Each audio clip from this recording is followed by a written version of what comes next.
First line நேயர்களுக்கு வணக்கம். நம்ம இப்போ என்ன அப்படின்னு பார்த்தீங்கன்னா, திரு கஜாலி அவர்களோட துபாய் வந்து வீழ்ச்சியை நோக்கி போக போகுது. துபாய் வந்து ஒரு அழிவின் விளிம்பில் இருக்குது. துபாய்க்கு மிகப்பெரிய ஆபத்து நெருங்கி கொண்டிருக்கிறது அப்படின்றத பற்றி நம்ம பார்த்துட்டு இருக்கோம். முதல் பகுதியில் துபாய் எப்படி வளர்ந்தது அப்படின்றத நம்ம பார்த்தோம். எப்படி வந்து துபாய் வந்து ஒரு பாலைவன பூமி, எதுவுமே விளையாத ஒரு நிலையில் உள்ள ஒரு பூமி, அதே மாதிரி மழை பெய்யாது, குடிநீர் வழி இல்லை, இப்படிப்பட்ட ஒரு காய்ந்த ஒரு பாலைவன பூமி எப்படி ஒரு சொர்க்கலோகமாக மாற்றப்பட்டது அப்படின்றத நம்ம பார்த்தோம். எப்படி அவர்கள் தொழில் முதலீட்டாளர்களை ஈர்த்தாங்க, எப்படி துபாய் இவ்வளோ பெருசாச்சு இந்த 50 வருடங்களில். 50-60 வருடங்களுக்கு முன்பு துபாயை பார்த்திங்கன்னா மனிதர்கள் வாழ தகுதி இல்லாத ஒரு இடம் மாதிரியான ஒரு இடம்தான். அங்கே வந்து எண்ணெய் வளமும் இல்லை. நீங்கள் அரபு நாடுகளில் பார்த்தீங்கன்னா 5% தான் அங்கே எண்ணெய் வளம் இருப்பதாக சொல்கிறாங்க. ஸோ அப்படி இருக்கக்கூடிய துபாய் எப்படி வளர்ந்ததுன்னு நம்ம பார்த்தோம்.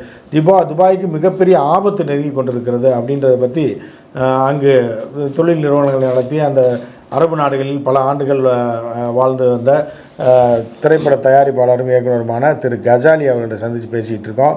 வணக்கம் திரு கஜாலி அவர்களே. வணக்கம். இப்போ இந்த கடந்த வாரத்தில் பெய்த மழை வந்து மிகப்பெரிய ஒரு அச்சுறுத்தலை ஏற்படுது. அதான் நான் முதல்ல சொன்னேன், துபாயோட வீழ்ச்சியா அப்படின்னு. ஆனால் வீழ்ச்சின்னு நம்ம சொல்லக்கூடாது. ஒரு ஆச்சரியம் தான் மழைன்னு சொல்கிறோம்ல, வரலாறு காணாத மழைன்னு. அது நம்ம ஊரை பொறுத்த மட்டும் ஒன்றுமே இல்லை.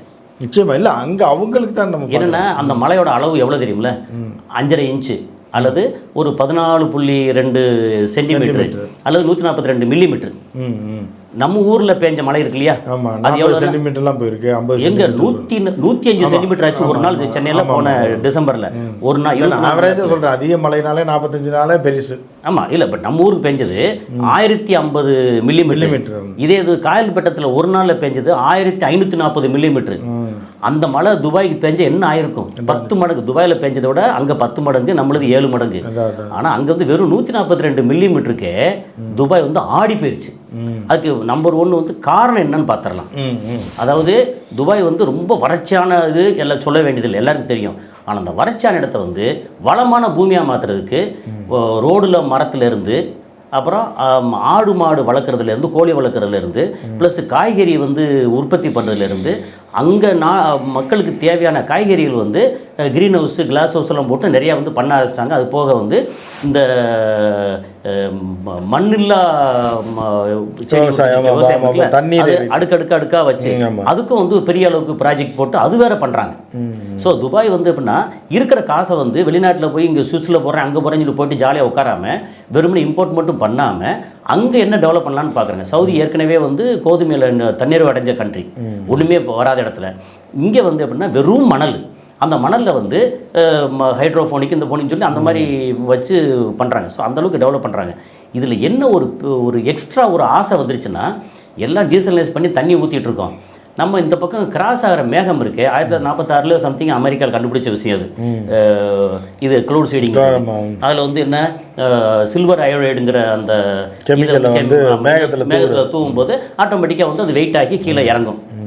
அதை வந்து கடந்த 20 வருஷத்துக்கு மேலே துபாயில் வந்து என்ன செஞ்சாங்கன்னா, நம்ம தண்ணி ஊற்றுறதுக்கு பதிலாக மேகத்தை வந்து அங்கே கிராஸ் ஆகிற மேகத்தை வந்து மேலே சீடிங் பண்ணோம்னா மழை பெய்ய போகுது. இந்த 20-25 வருஷத்துக்கு முன்னாடி துபாயோட மழை அளவு வந்து 1 சென்டிமீட்ரு, 1.5 சென்டிமீட்ரு, 2 சென்டிமீட்ரு வருஷத்துக்கு அவ்வளோதான். சீடிங் பண்ண ஆரம்பித்ததுக்கப்புறம் வந்து ஒரு 7 சென்டிமீட்ரு, 8 சென்டிமீட்ரு வருஷத்துக்கு. ஓகே, அப்போது ஒன்றுமே இல்லாமல் 1 சென்டிமீட்டர் மழையை வந்து 7 சென்டிமீட்டர் ஆக்கணும்னா எவ்வளோ மேகத்தை வந்து அவங்க சீடிங் பண்ணியிருக்கணும். அதோட விளைவு என்ன? இயற்கைக்கு மாறா செயற்கையான கெமிக்கலை பயன்படுத்தி அந்த மழையை வர வைக்கும். ஐரஸ் பில்டிங்கிறது இயற்கை மாறா தான். நிறைய விஷயங்கள் இயற்கை மாறா பண்ணுறோம். அப்புறம் வந்து பூமியிலேருந்து ஓட்டை போட்டு இது எடுக்கிறோமே, நம்ம குரூட் ஆயில் எடுக்கிறோம்ல, அது இயற்கை மாறு தானே. அப்போ என்ன ஆகும், கீழே வந்து எடுத்துகிட்டே இருக்கும்போது ஒரு குறிப்பிட்ட அளவில் பிளேட்லெட்ஸ் மாறுமே, அஜிடேட் ஆகும். ஆமாம், அதே மாதிரி இது வந்து மேகம் வந்து எப்படின்னா, இப்போ உதாரணத்துக்கு இங்கே குஜராத்லேருந்து டெல்லியிலேருந்து இங்கிட்டிருந்து மேகம் வந்து அப்படியே கிராஸ் ஆகி அப்படியே அரபிக்கடலில் தாண்டி துபாயை தாண்டி ஈரானுக்கு போகுது. அதில் இந்த பக்கம் ஆஃப்ரிக்கா போகுது, இந்த பக்கம் பாகிஸ்தான், ஆப்கானிஸ்தான் அப்படி போகுதுன்னு வச்சுங்களேன். இப்போ துபாய் யுஏஇயில் வந்து அப்பப்போ வந்து இந்த மேகத்தை போகிற வந்து சீடிங் பண்ணி இழுத்துறாங்க. இது மேகம் அங்கே போனால் தான் சமநிலைப்படும்னு வச்சுக்கோங்க. அப்போ ஈரானுக்கு வந்து மேகம் போகலை. ஈரானுக்கு பெய்ய வேண்டிய மழை பூரா வந்து துபாயில் யூஏல பெஞ்சிருது. அப்போ ஈரான்காரங்க கோவப்படும், அங்கே வந்து பிரச்சனை, அங்கே ட்ரை ஆகும். என்ன ஆகும், அங்கே ட்ரை ஆகுது அப்படின்னு சொல்லியாச்சுனாலே இயற்கை சமநிலை மாறுது. சைனாவில் என்ன சொல்லுவாங்க தெரியுமா, மஞ்சள் ஆறுங்கிறது பெரிய துயரம்பாங்க. அப்போ இப்போவே ஏகப்பட்ட வெள்ளம் நடந்து போயிருக்கு. இந்த 90,000 டேம் கட்டி இப்போ சீரழிவில் இருக்குது அங்கே. அப்போ என்னென்னா இயற்கைக்கு மாற நிறையா பண்ணும்போது நம்ம செக் டேமு சின்ன சின்னதாக பண்ணுறது வந்து பிரச்சனை இல்லை. ஹெவியாக பண்ணி இயற்கையை தலைகளை மாற்றணும்னா நம்ம பூமி சுழற்சியை ஒரு சின்னதாக வந்து சேஞ்சுன்னு சொல்லிட்டு இருக்காங்க. இப்போ என்னென்னா 20 வருஷத்துக்கு மேலே சீடிங் பண்ண என்ன ஆகும்னா, இந்த மொத்த துபாய் மட்டும் இல்லை, துபாயை தாண்டி அங்கிட்டு உள்ள இடம்லாம் வெற்றிடம் ஆகும்போது கடலுக்கு மேலே இருந்திருக்க மேகம் இருக்குல்ல, அதை சமநிலைப்படுத்துறதுக்காக வேகமாக வரும். எம்டிஆர் கிடத்தை இப்போ நோக்கி எப்போ வரும், அது வந்து கொஞ்சம் வேகமாக வந்துச்சுன்னா புயல். அந்த விளைவு தான் கொஞ்சம் கொஞ்சமாக மாறி மாறி இத்தனை வருஷத்தில் இவங்க பண்ண விஷயந்தான் இப்போ வந்து புயலாக வந்திருக்குன்னு ஒரு தியரி இருக்குது. நிறைய டிஸ்கஸ் பண்ணும்போது வந்தது. இவங்க சீடிங் பண்ணது இன்னைக்கு இப்போ பண்ண சீடிங்காக வரல. இது தொடர்ந்து 20 வருடங்களாக அந்த மேகங்களை உடைத்து அந்த தண்ணீரை வந்து வெளியில் போகிற மேகத்தை இவர்கள் ஊரில் மழை பெய்யும் தூரனால வந்த விளைதான். அந்த இடம்லாம் எம்டிஆர் இருக்கும்போது அந்த இடத்த நோக்கி போகிறதுக்கு வந்து வயா வந்து சவுதி அரேபியா, துபாய், அதுலேயே வந்து அபுதாபியில் பெரிய மழை இல்லை. அபுதாபி பக்கம் தான் 150 கிலோமீட்டரில் இருக்குது, அங்கே பெரிய மழை இல்லை. ஓமானில் நல்ல மழை, ஏன்னா அந்த ரூட்டு ஓமானில் நல்ல மழை பெய்யுது. துபாயில் வந்து சரியான மழை. சார்ஜா வந்து கிட்டத்தட்ட பக்கம் 7-8 கிலோமீட்டர் தான். ஸோ இங்கே மழை வந்து துபாய் அண்டு ஷார்ஜா பயங்கரமான மழை. அந்த மழையோட அளவு வந்து ஒரு ஓவர் நைட்டில் ஒரு நாளில் பெஞ்ச மழை 140 மில்லிமீட்டர்.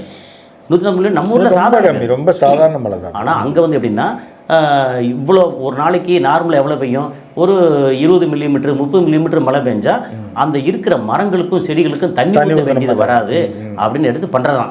அப்படி பண்ணது இந்த மாதிரி மழை பெஞ்சம் என்னாச்சு, ஏற்கனவே பல நூற்றாண்டுகளாக அங்கே வந்து மழையே பெய்யாதனால ரோடு போட்டு அங்கே ட்ரைனேஜ் இருக்குல்ல, அங்கே ட்ரைனேஜே கிடையாது. சரி. ஆனால் எங்கே ட்ரைனேஜ் இருக்குன்னா இந்த ஷேக் சாயித் ரோடு, அந்த முக்கியமான ரோடு இருக்கு இல்லையா, அந்த முக்கியமான ரோட்டில் மட்டும் ட்ரைனேஜ் இருக்கும். இதுக்கு நம்ம கழிவு இதுக்காக ட்ரைனேஜ் இருக்கும், சீவேஜ் ட்ரைனேஜ் உண்டு. ரெயின் வாட்டர், ஸ்டாம் வாட்டர் ட்ரைனேஜ்னா அது கிடையாது. அது முக்கியமான இடத்துல ஒரு 10% 15% இடத்துல மட்டும்தான் இருக்கிறத கேள்வி. இப்போது உள்ளுக்குள்ளே வந்து தேரான்ற ஏரியாவோ, பர்துபாயோ, சத்வா, இங்கே ஜுமேரா ஏரியாவோ, கராமான்ற ஏரியாவோ, நிறைய இடங்களில் வந்து கிசஸ்ல வந்து ட்ரைனேஜ் இல்லை. ஷார்ஜா சுத்தம், நெருக்கமாக பில்டிங் வச்சுருப்பாங்களே ஒழிய ஃபெசிலிட்டிஸ் கம்மி. ரோடு இருக்கும், ரோடு ஒட்டி பில்டிங் இருக்கும், அவ்வளோதான். மழையே பெய்யாது, நல்ல தார் ரோடு, அதை விட்டு வந்து கர்ஸ்டோனு இன்டர்லாக் இது பில்டிங். ஸோ தண்ணி போகிறதுக்கு வழி இல்லை. ஒரே இது வந்து எப்படின்னா சீவேஜ் மட்டும்தான் போகிறதுக்கு வழி உண்டு. சீவேஜை கொண்டு போய் ட்ரீட் பண்ணிட்டு திரும்ப வந்து செடிகளுக்கு வந்து கொடுக்குறாங்க, அவ்வளோதான். இப்போ இந்த மாதிரி பேஞ்ச உடனே என்னாச்சு, இவங்க எதிர்பாராத அளவுக்கு வெள்ளம் வந்து இப்படி வெள்ளம் வந்து அங்கே வந்து எல்லாமே பவர் எல்லாமே வந்து அண்டர் கிரவுண்டு. அப்போது வெள்ளம் வரலை, கீழே தண்ணி போச்சுன்னா பிரச்சனை இல்லை, மேலே வந்து அந்த பாக்ஸ் வரைக்கும் தண்ணி வந்தோடனே ஏகப்பட்ட இடங்கள்ல வந்து பவர் கட்டு. அதில் ஷார்ஜாவில் கேள்விப்பட்டேன், கரெக்டாக அஃபிஷியலாக தெரியாது. கீழே இறங்கி தண்ணியில் மிதிச்சோன்னா தண்ணி ஷாக் ஆகி 2 பேர் செத்து போனாங்கன்னு கேள்விப்பட்டேன். பட் உறுதியான தகவல், ஏன்னா நிறைய தகவல் அங்கேருந்து நமக்கு வரும்ல, அந்த மாதிரி. அதே மாதிரி ஷார்ஜாலேயும் வந்து 50 மாடி 40 மாடிலாம் சாதாரணம், துபாயில் வந்து 90 மாடிலாம் சாதாரணம்.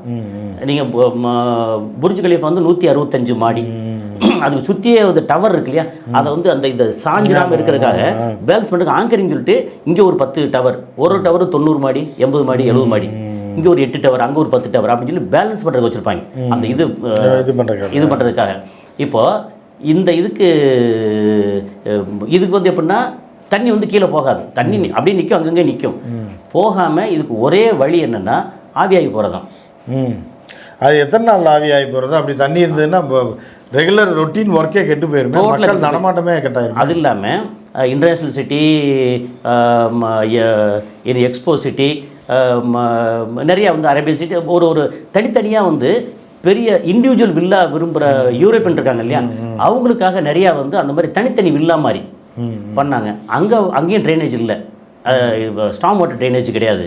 அங்கெல்லாம் பார்த்தா இந்த மாதிரி சீவேஜ் ட்ரெயின் தண்ணி ஏறி வீட்டுக்குள்ளெல்லாம் தண்ணி வந்து, நீங்கள் யூடியூப்பில் நீங்கள் அங்கே பாருங்கள், தாங்க நம்ம ஊர் வந்து சொர்க்கம் அப்படின்ற அளவுக்கு வந்துடும். நம்ம ஊர் 1.5 நாளில் வந்து எல்லாம் கிளியர் பண்ணாங்க. எங்கே 1050 மில்லிமீட்டர் மழையை வந்து நம்ம ஊரில் கிளியர் பண்ணாங்க. அங்கே 142 மில்லிமீட்டர் மழையை வந்து கிளியர் பண்ண வழி இல்லாமல் ஏன்னா எதை எடுத்து எங்கே கொண்டு போகிறது? நம்ம ஊரில் வந்து ட்ரைனேஜ் வழி இருக்குது, இந்த வாய்க்கால்கள் வழியாக கடலுக்கு போய் இல்லை, அந்த வாய்க்கால் நம்ம பண்ணி வச்சுருக்கோம். ஏன்னா ரோடுக்கு சென்டரில் உள்ளது நம்மளது சீவேஜ், ரோடுக்கு சைடில் உள்ளது ஸ்டாம் வாட்டர் ட்ரைனேஜ், நமக்கு ரெண்டுமே இருக்குது. ஆமாம், அங்கே வந்து சீவேஜ் மட்டும்தான் இருக்குது. ஸோ ஸ்டாம் வாட்டர் ட்ரைனேஜ் இல்லை. அந்த ஸ்டாம் வாட்டர் ட்ரைனேஜ் இல்லைன்னா இந்த உதாரணத்துக்கு வந்து ஒரு 1/2 கிலோமீட்டர் உள்ளுக்குள்ளே வீடு இருக்குது, அந்த தண்ணியை பிடிச்சி எங்கே வெளியே ஊற்றுவாங்க? அங்கே வந்து வெளியே ஊற்ற வழி இல்லாமல் ஏகப்பட்டது. அங்கே பார்த்தா போட்டாக போய் ஏகப்பட்ட பிரச்சனை. அப்புறம் வந்து 20வது மாடியில் இருக்காங்க, கரண்ட் இல்லை, லிஃப்ட் வேலை செய்யாது, ஃப்ரிட்ஜு இல்லை. ஒரு நாள் 1.5 நாளைக்கு வந்து காய்கறிலேருந்து எல்லாம் வச்சுருப்பாங்க, மீட்டெல்லாம் வச்சுருப்பாங்க. அப்புறம் போய் கடையில் வாங்கணுன்னா கடை இல்லை ஒரு நாளைக்கு. அடுத்து அங்கே வந்து அந்த கேஸ் வேற பைப் லைனில் போகும், அதுவும் பஞ்சாயத்து இல்லை, ஏகப்பட்ட பஞ்சாயத்து. ஒன்றும் சமைக்கவே முடியாது. இப்போ நம்ம ஊரில் கேஸ் இருக்கும், மழை பெஞ்சா கூட கரண்ட் இல்லைன்னா கூட ஏதாவது சமைச்சு இருக்கிறத சாப்பிட்டு இருப்பாங்க. அங்கே கேஸ் இல்லைன்னா இது இல்லை, அதாவது அவன் இல்லை, ஓகே, கரண்ட் இல்லை, கேஸ் இல்லை, சமைக்க முடியலை. அப்புறம் சரி ஏதாவது வாங்கி சாப்பிடலான்னு கீழே இறங்கணும், 20 மாடி கீழே இறங்கணும், 25 மாடி கீழே இறங்கணும், 40 லிஃப்ட் இல்லை, 40 மாடி கீழே இறங்கணும். இறங்கி யார் ஏறுறது? இறங்கி அப்படி கீழே இருக்க வேண்டியது, அவ்வளோதான். இன்னொரு வீடு பார்த்துட்டு. அதாவது இந்த டைமில் எனக்கு வந்து நிறைய நண்பர்கள்லாம் இன்னும் இருக்காங்களா, எனக்கு வந்து அவங்க சொன்ன இதெல்லாம் பார்த்தா ஒரு லைஃப் வந்து ரொம்ப மிசரபிள்னு சொல்லுவோம் இல்லையா? ஆமாம், உலகத்தில் இந்த நேரத்தில் என்னவா மாறும்னு வாழ்ந்துட்டு இருக்கும்போது ஒரு சின்னதாக ஒரு நரகத்தோட எட்ஜை பார்த்தோன்னு சொல்லி அந்த மாதிரி நிறைய பேர் வந்து இதெல்லாம் வந்து இது மிடில் கிளாஸாக இருக்கட்டும், இல்லை ஹை கிளாஸ், எந்த கிளாஸாக இருக்கட்டும், ஆல் கிளாஸுக்கும் ஒரு பாடம் கற்பிச்சது. இந்த மலை வந்து இதோட விட்டுருமா, இனிமே தொடர்ந்து வருமா அப்படிங்கிறது கேள்விக்குறி. அதுவும் சொல்ல முடியாது. ஆமாம், என்ன காரணம்னா இப்போ உலகத்தில் வந்து முன்னாடி இருந்ததை விட இப்போ 1.5 டிகிரி 2 டிகிரி வரைக்கும் வெப்பம் ஜாஸ்தி அதிகமாக இருக்குது. அப்போ அந்த வெப்பம் வந்து கடல்ல இருந்து நிறைய எக்கச்சக்கமாக ஆவியாச்சுன்னா அந்த மேகமெல்லாம் எங்கே போகும்? திரும்ப வந்து ஈரான் நோக்கி இங்கே நோக்கி. ஒருவேளை ஒரு இடையில ஒரு இதுக்கு திமுகவுக்கு ஒரு இது காரணமாக இருக்குமோ, துபாய் 2 டிகிரி ரைஸ் ஆனதுக்கு? ஏன்னா அண்ணாமலை சொல்ல முடியாது, துபாய் மலைக்கு திமுக சொல்லலாம், இங்க இருந்து வந்து எனத்தையும் ஏவி விட்டு அதான் பண்ணி விட்டாங்கன்னா என்ன, கோயம்புத்தூர்ல 2 டிகிரி ஜாஸ்தி ஆனதுக்கு திமுக தான் காரணம்னு அண்ணாமலை சொன்னாப்புல. சும்மா ஒரு காமெடிக்காக கேட்குறேன். துபாய்க்கு அது ஒரு காரணமா, மு.க. ஸ்டாலின் கூட காரணமா இருக்கு. அது வந்து ஏன்னா துபாய் ஒரு வேற சொல்ல மாட்டாங்க நினைக்கிறேன், சொல்றதுக்கான வாய்ப்பும் இருக்கு. ஆமா, ஏன்னா இவர் துபாய் போயிட்டு வந்திருக்காருல்ல, அதனால இவர் போனதுனால தான் மழை பெஞ்சு அங்கே ஏதோ பண்ணி விட்டாங்க. ஆமா, அப்படின்னு கூட இருக்கலாம். இப்போ அடுத்து வந்து நான் உங்கள்கிட்ட ஒரு விஷயம் கேட்கணும். இப்போ இது மழை ஒரு பக்கம் இருக்குது, அழிவு ஒரு பக்கம் இருக்குது, இது ஒரு பக்கம் போயிட்டுருக்கு. அவர்கள் ஒரு பெரிய த்ரெட்டை கொடுத்துருக்கு. எவ்வளோ பெரிய கோடீஸ்வரனாக இருந்தாலும், நம்ம எவ்வளோ பெரிய இடத்த வாங்கி வச்சுருந்தாலும் நமக்கு எவ்வளோ பாதுகாப்பு, எல்லாமே எதுவுமே கட் ஆகாது, கரண்ட்டு கட் ஆகாது, தண்ணி இல்லாமல் போகாது, கேஸ் இல்லாமல் போகாதுன்னு சொன்னால் கூட இயற்கை வந்து ஒரே நாளில் எல்லாத்தையும் மாற்றி விட்டுறது துபாயில் இப்போ ஒரு பாடமாக இருக்குது. அதை நம்ம ஏற்கனவே சென்னையிலலாம் அனுபவிச்சிருக்கோம். 2-3 நாள் அந்த பாடத்தை அனுபவிச்சிருப்போம். அவங்க வாழ்நாளிலே முதல் முறையாக அதை அனுபவிக்கும் போது என்னடா இப்படி தொடர்ந்து இப்படி இருக்குமோ அப்படின்ற ஒரு அச்சம் வந்திருக்கு. இப்போ இதில் இன்னொரு விஷயம் என்னென்னா, எர்த்குவேக் வேறு அங்கே வருது அப்படிங்கும்போது அது மேலும் எப்படி அந்த மண் வந்து அந்த மண்ணோட தன்மை எப்படி இருக்கும் அதில் சொல்ல. அதாவது துபாயில் வந்து மண் இல்லை, அது பேர் மணல். மண் வேறு, மணல் வேறு. ஆமாம், மண்ணுக்கு நம்ம வந்து செம்மண், களிமண், வண்டல் மண் அப்படின்றது இல்லையா? அந்த மண் வந்து பொதுவாக என்ன செய்வோம்னா அதோட பார்ட்டிகள் ரொம்ப மைனராக இருக்கும், ஒன்றுக்குள்ள ஒன்று இறுக்கி பிடிச்சிக்கிறோம். ஓகே, இந்த அதிகஷன் கோகிஷன் சொல்லி அது சொல்லுவோம்ல, இறுக்கி பிடிக்கிறது ஒன்றுக்குள்ள ஒன்று. அது நீங்கள் அக்ரி முடிச்சிருக்கிறதுனால அது தெரியும் உங்களுக்கு. அக்ரி நான் லேண்ட்ஸ்கேப் பண்ணுறேன், மண் சாயில் டெஸ்ட் பண்ணி இதெல்லாம் என்னென்னா மண்ணுங்கிறது மைனூட்டு பார்ட்டிக்கல். அது வந்து ஒன்றுக்குள்ள ஒன்று பயங்கரமாக இறுக்கி பிடிக்கும். அதில் வந்து இந்த களிமண்ணுக்கு பிசு பிசுன்னு இருக்கும் இல்லையா, அந்த மாதிரி ஐட்டம் எல்லாம் மண்ணில் உண்டு. அதில் வந்து வண்டல் மண்ணில் வந்து களிமண், செம்மண் ரெண்டே கலந்த கலவையாக இருக்கும். ஓகே, தண்ணி ஊற்றினா அது களிமண் இறங்காது, செம்மண்ணில் கொஞ்சம் நல்லா இறங்கும், வண்டல் மண்ணில் நிறுத்தி இறங்கும். ஓகே, இது வந்து மண்ணோட தன்மை. நமக்கு பயிருக்கு முக்கியமான வந்து வண்டல் மண். ஓகே, துபாயில் இருக்கிறது மணல். மணல் அப்படின்னா இது வந்து வெறும் துகள் துகளாக இருக்கும். நீங்கள் தண்ணி ஊற்றினா சர்று கீழே இறங்கிடும். ஸோ இங்கே வந்து நீங்கள் இந்த எர்த்குவாக் சொல்கிறீங்கல்ல, எர்த்குவாக் எங்கே எபி சென்டர் எங்கே இருக்குன்னா, இங்கே ஈரானோட சவுத்து போர்ட் ஒன்று இருக்குது. அதுலேருந்து ஒரு 100 கிலோமீட்டர் உள்ள கடலுக்குள்ளே வந்து அந்த எர்த்குவாக்கோட எபி சென்டர். அது அடிக்கடி வரும். ஓகே, அந்த ஃபால்ட் லைன் சொல்லுவோம் இல்லையா, அது வந்து அங்கேருந்து ராசல் கைமா, உம்மல் குயின், அஜ்மான், ஷார்ஜா, துபாய், அப்புறம் கந்தூத்னு சொல்லி அபுதாபிக்கு போகிற வழியில் பாதி தூரத்தில் இருக்குது. அந்த ரூட்டில் வந்து ஒரு ஃபால்ட் லைன் இருக்குது. அங்கே வந்து எபி சென்டர் லேசாக நகர்ந்துச்சுன்னா இங்கே வந்து ஆடும். இன்னொரு லைன் வந்து இப்படி 45 டிகிரியில் இப்படி ஒரு போகும். அது வந்து அந்த பக்கம் வந்து கொர்ஃபகான், ஃபுஜேரா, திப்பா அப்படின்னு சொல்லி அந்த ஏரியா இருக்குது. அங்கே லேசாக அங்கே ஆடிச்சுன்னா இந்த இடத்துல ஆடும். முந்தா நாள் 3 நாளைக்கு முன்னாடி நேற்று முந்தா நாள் நைட்டு துபாயில் வந்து லேசாக ஷேக் ஆகிருக்கு. அந்த எர்த்குவேக் வந்து காரணமும் சொல்ல முடியாது. ஏன்னா அங்கே எல்லா இடமும் அதை சுற்றியே வந்து நம்ம பெட்ரோலியம் ப்ராடக்ட் எடுக்கிறோம், அதனால் அது வரலாம். ஆனால் அந்த மாதிரி எர்த்குவேக் இங்கே ட்ரெமர்னு வந்துச்சுன்னா அதிகபட்சம் என்ன வரும்? ஒரு 1.5 ரிக்டர் 2 ரிக்டர் வரும். 4-4.5 வரைக்கும் வந்தால் கூட 5.5 வரைக்கும் துபாய் தாங்கும். என்ன காரணம்னா துபாய் கட்டடங்களுக்கு வெளியில் இருக்கிறதுக்கு இல்லையா, அது மணல். அது வந்து எப்படின்னா குஷன் எஃபெக்டில் லூஸ் ஆயிரும். ஆடிச்சு அப்படின்னா கட்டத்தை லூஸ் ஆகி அந்த கேப்பை போய் ஃபில் பண்ணிக்கிறோம். அது இன்னொரு பெரிய த்ரெட் ஒன்று இருக்குது. அந்த மாதிரி லூஸாக இருக்கிற மண்ணில் வந்து தண்ணி வந்து இப்போ இதுக்கு முன்னாடி வந்து தண்ணியெல்லாம் இறங்கவே இல்லை. நம்ம இரிகேஷன் வந்து நான் வந்து லேண்ட்ஸ்கேப் இரிகேஷன் பண்ணால இரிகேஷன் வந்து சொட்டு நீர் பாசமோ ஸ்ப்ரிங்க்லரோ பண்ணுறோன்னு வச்சுங்களேன். அது வந்து வெட்னஸ் வந்து ஈரம் எங்கே இருக்குன்னா ஒரு 2 அடி 3 அடி அதிகபட்சமாக 4 அடி இறங்கும். இப்போ வாட்டர் தங்கி இருக்கு இல்லையா, அந்த ஸ்டேக்னேஷன் என்ன ஆகும்னா 15 அடி 20 அடி தண்ணி கீழே இறங்கி வச்சுக்கோங்க. ஏதாவது இடத்துல கொஞ்சம் லூஸாக இருக்குது மணல், அந்த இடத்துல மண் சேர்ந்து கீழே இறங்கிச்சுன்னு வச்சுங்களேன். என்ன இருக்குது, இப்படி இருக்க பில்டிங் வந்து ஒரு பக்கம் சாய ஆரம்பிச்சிடும். இது வந்து ஒரு தியரி. ஆனால் போன வாரத்தில் கிசேஸ்னு ஒரு ஏரியா இருக்குது துபாயில். இப்போ ஏர்போர்ட்டுக்கு பேக் சைடு வந்து கிசேஸ், ஷார்ஜாவுக்கு முன்னாடி இந்த கிசேஸ், இந்த சைடில் வந்து சோனாபுர்னு சொல்லி லேபர் கேம்ப் ஏரியா இருக்குது. அதுக்கு இடையில அல் முஹைசினான்னு ஒரு ஏரியா, அதில் இருக்கிற ஒரு ரெசிடென்ஸ் டவர் 108-110 ஃபேமிலி இருக்கிற குடும்ப வீடு இருக்குது, ஃப்ளாட் இருக்கிற ஒரு டவர் சாய ஆரம்பிச்சிருச்சு. இல்லை இப்போ இதுதான் இப்போ அச்சமாக. இப்போ நம்ம மெயினாக என்ன கொண்டு வரோம்னா, இப்போ புர்ஜ் கலிஃபாலாம் வந்து இவ்வளோ 100 மாடி 165 மாடி இருக்கிற பில்டிங்லாம் இந்த மாதிரியான எஃபெக்ட் வராதுன்னு எப்படி சொல்ல முடியும்? இல்லை வருவதற்கான சாத்தியம் இல்லை. அது என்ன மாதிரி சாத்தியம் சொல்கிறேன். இப்போ இங்கே அங்கே வந்து இப்படி லேசாக சாய ஆரம்பித்த உடனே எல்லாத்தையும் கீழே வெளியேற்றிட்டாங்க, வெளியேற்றி சீல் வச்சுட்டாங்க. அவங்களுக்கு இப்போ என்ன பண்ணுறாங்க அது ரெண்டாவது, அது பிரச்சனை இல்லை. இப்போ இந்த பில்டிங் என்ன ஆகும், திரும்ப வந்து நிலைநிறுத்தப்படுமா படாதா? இப்போ ஒரு ஒரு இப்படி உதாரணத்துக்கு வச்சுக்கோமே, இது ஒரு பில்டிங் வச்சுக்குவோம். இந்த பில்டிங் கட்டும்போது இதை சுற்றியே வந்து ஆங்கரிங்காக டை பீம் சொல்லி காங்கிரீட்டில் வந்து பீம் போடுவாங்க சுற்றியே.